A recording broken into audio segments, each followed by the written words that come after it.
তিনি তো এমন নবী যিনি হ্যাঁ বললে এটা শরীয়তে হালাল হয়ে যায়।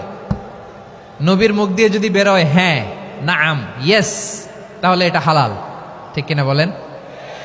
এ নবীর মুখ দিয়ে যদি না বের হয় যে না, নো, তাহলে এটা শরীয়তে হারাম হয়ে যায়।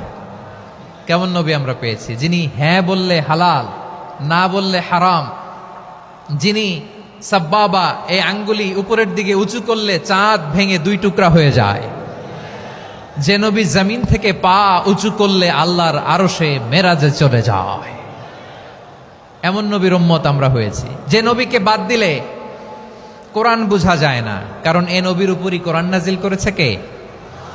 এ নবীকে বাদ দিলে হাদিস বোঝা যায় না, কারণ হাদিস তো এ নবীর মুখনিসৃত পবিত্র বাণী। সুবহানাল্লাহ পড়েন। এ নবীকে বাদ দিলে জান্নাত চিনা যায় না, কারণ জান্নাত তিনি চাক্ষুষ দেখে